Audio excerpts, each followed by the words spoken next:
Hey everyone, I'm Tom, and I want to thank you for tuning in to our English Learning Podcast. With me here is my amazing co-host. Hi listeners, I'm Jenna, and we're both super excited you joined us today. We've got a really interesting topic lined up, something you might hear about more than you think.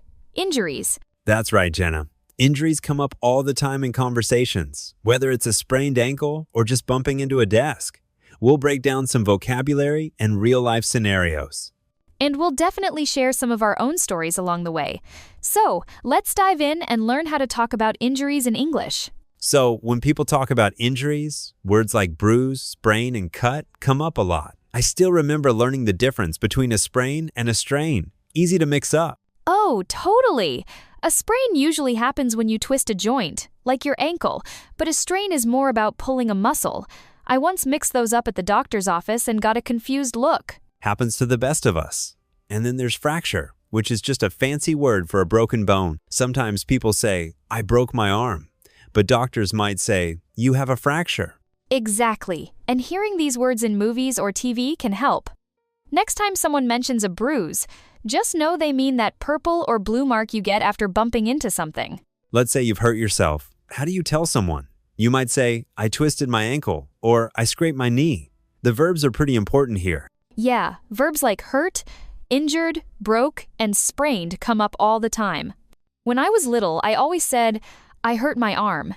But adults would be more specific, like, I bruised my elbow. And if you're explaining what happened, you could add, I fell off my bike and scraped my arm. It tells the story and the injury in one go. Storytelling makes it so much clearer. It also helps when you need to explain things at the doctor's office or to friends. That actually reminds me of how many injury-related idioms we use in English. Like, have you ever heard someone say, break a leg before a show? Oh, for sure. It always sounds funny, right?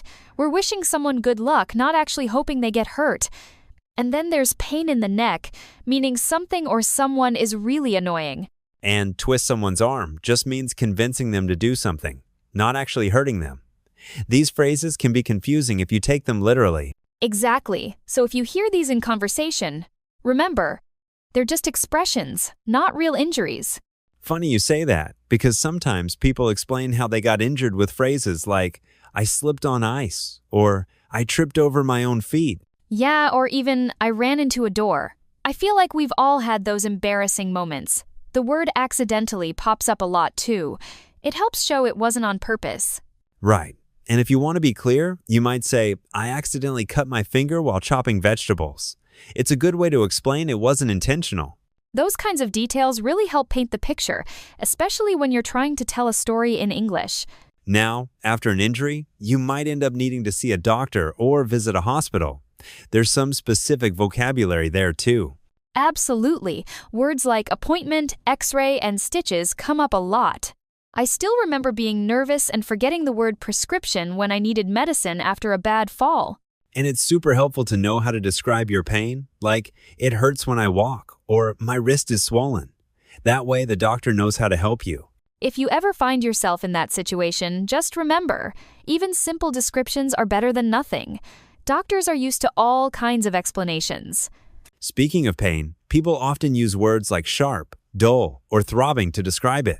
Have you ever tried explaining the level of pain on that famous scale from 1 to 10?